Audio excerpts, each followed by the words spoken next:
Huskies, welcome back. We are on day 8 of trig ratios. So remember SOHCAHTOA. We're going to be focused on the sides. Remember we have right triangles. So if this is the angle that I'm looking at, again, it's all based on what perspective you're at. Are you at this angle or at this angle? So based on this angle, the opposite side is this side.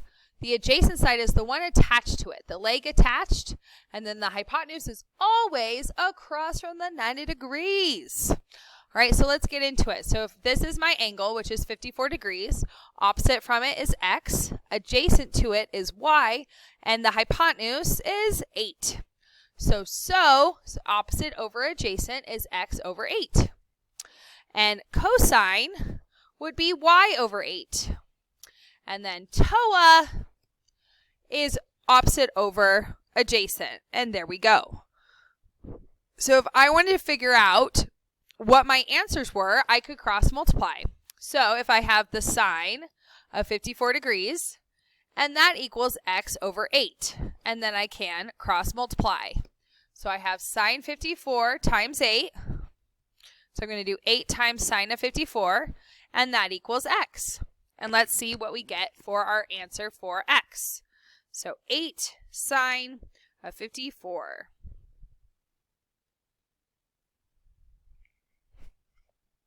All right, so that would be x equals 6.47. So x equals 6.5. Okay, is that smaller than 8? Yes, so the hypotenuse has to be the biggest side. And then I need to find the y value. So, sorry, I took up so much room. You definitely can use less room than me. All right, so cosine of 54.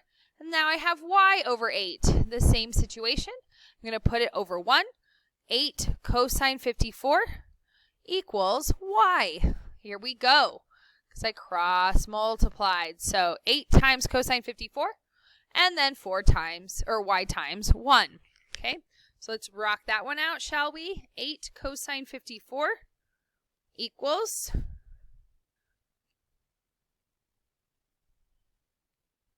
and that is 4.7. So does it make sense? Yes, both legs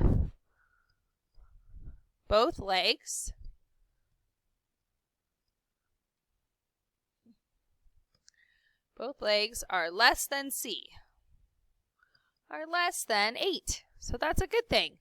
We want the hypotenuse to be the biggest side, okay? And then let's think about that. So could I have used the Pythagorean theorem? When? So you could have used it. So if I had found out that x equaled 6.5, right, and then I had the hypotenuse, or known as C, is 8, I could have done 6.5 squared plus y squared equals 8 squared. So if I found out what one of the sides was, I could have found the other leg by using Pythagorean theorem. Okay, in these situations, I don't necessarily like to do that because I have that decimal involved. When I have a decimal, sometimes it can get a little tricky. So I like to use SOHCAHTOA for these, but you can definitely do that. Now let's try the next one. Again, let's label the things. So first, let's figure out what sine is. Okay, so what is our perspective? So our perspective is the 40 degrees. So what's opposite of 40? That is the opposite side. And what is adjacent to 40? What is the other leg that's attached to it? That is the adjacent. And then what is always across from that 90 degrees is known as my hypotenuse. Okay, so that helps me out. And let's set up the things. So first, find the first side. So if I have sine of 40, that equals x over y. Can I use that? Can I find out any of the answers? Okay. Doesn't seem like, because I have 2 variables, I can't do anything with that. So let's try cosine. Okay, so cosine of 40 equals 6.5 over y. All right, it looks like I can work out that and find the y value. I can find the hypotenuse. Okay, so I have cosine 40 times y, so y cosine 40, and that equals 6.5. Okay, because 6.5 times 1 is 6.5. Okay, now I'm going to do 6.5 divided by cosine of 40. Okay, so let's try to find the value of y. So 6.5 divided by cosine of 40. So that is 8.5. So y equals 8.5. All right, so I found out that y equals 8.5.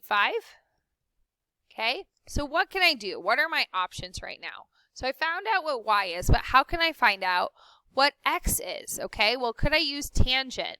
So tangent of 40, well, what is tangent? So TOA. Well, that is opposite over adjacent. So that would be 6.5 over x, right? Opposite over adjacent. So, sorry, let's switch this around. Let's look at this one more time. Tangent is opposite over adjacent, x over 6.5. There we go. Got to think about these. All right, so put it over 1. So now I have 6.5 times tangent of 40, and that equals 1 times x is x. Ta-da! So let's rock that out in Z calculator. So 6.5 tangent of 40. So that's 5.5, roughly 5.5. I'm rounding up to the 10th, but you might want to practice rounding to the 100th. So let's try that actually. 5.45. I want to round to 2 decimals, okay? Again, if it's higher, so if it was 4.54, because this was smaller than 5, that's why the 5 stays where it's at. So I don't round up, I just leave it as that. The other thing I could have done is as soon as I found out that this side was roughly 8.5, I could have done 6.5 squared plus x squared, which equals 8.5 squared, and use Pythagorean theorem. Okay, so again, do my answers make sense? This side being 5.45, this side being 6.5, and does that side being 8.5? Okay, does that make sense? You could check by using Pythagorean theorem. You could check that these two sides are smaller than the hypotenuse. If this is 40 and this is 90, then this side has to be 50. So is across from the 50 is 6.5 bigger than 5.45? So those are the things you could check. Could you check the angles with the sides that go with it, the opposite sides? Could you check by using a squared plus b squared equals c squared? And logistically, does it make sense that those work? If I would have gotten this side as being 54.5, I might have been like, that seems a little sus. I don't think that that works for that side. So really make sure that it makes sense. Okay? All right, let's try this next one. So you have this 25 degrees. So across the way is opposite. Across the other side, the one that's attached to it is adjacent. And then the hypotenuse. So I want you to first find one of the sides. Do you want to find x or do you want to find y using sine or cosine? Then you have to find the second side. So I want you to try this one and check back. So in this situation, you could use sine to find the value of x, okay, because that's opposite from the 25 degrees. You could have also used cosine of 25 to find the y, because that's adjacent to the 25 degrees. And then 11 is your hypotenuse for each situation. So O over H or A over H. So in both those situations, you could solve it. 11 sine of 25 equals 1x. And then 11 cosine of 25 equals 1y. So you could have done it either of those. Just for an example, I did Pythagorean theorem. So I first found the value of x. Then I plugged it into Pythagorean theorem to find the value of y. And so there you could get the y that way, and vice versa. So you start with one side, and then you decide how are you going to find that last side. And in my calculator, again, I will round to the nearest hundredth, this round to the second decimal. All right, here's 2 with no charts. We just have to look to see what we have. So we have a 30 degrees here. So across the way is my opposite.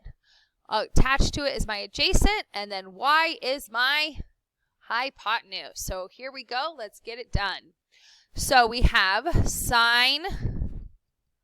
I can't use sine because it's opposite over adjacent. So what can I use?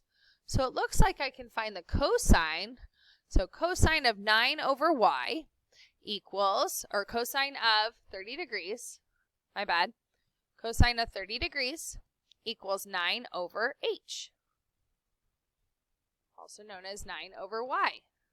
It gets so confusing with all these letters. Okay, we're finding the missing side of y, and that is known as my hypotenuse. There we go. Holy mama. All right, cosine of 30 times y. So y cosine of 30 equals 9 times 1, which is 9. How do I get that y by itself? By dividing cosine of 30 to both sides. So we've been doing cross multiplying for a few weeks now. So hopefully we're feeling okay about this. So I'm multiplying 9 to that number, or I'm going to be dividing. It just depends on the problem. So that is 10.39. So y equals 10.39. So x has to be smaller than 10.39, okay? X is actually going to be the smallest side because of the 30 degrees across from it. Because this side's 60, that 9 is going to be bigger than the x. Again, that's just something to look at when you're rocking this out. Okay? The other one we're trying to find. All right, now I can find out what the x is. I could use tangent of 30. So tangent is TOA, so opposite is x over 9, which is the adjacent. Put it over 1 and cross multiply. So x equals 9 times tangent of 30.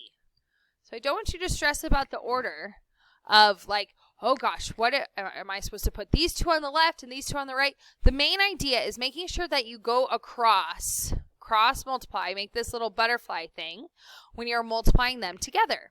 Why would I do that? Because there's that equal sign in between, okay? So when there's an equal sign in between, those are the steps that we take. So 9 times the tangent of 30 is 5.196. So that's actually going to round up. So 5.196.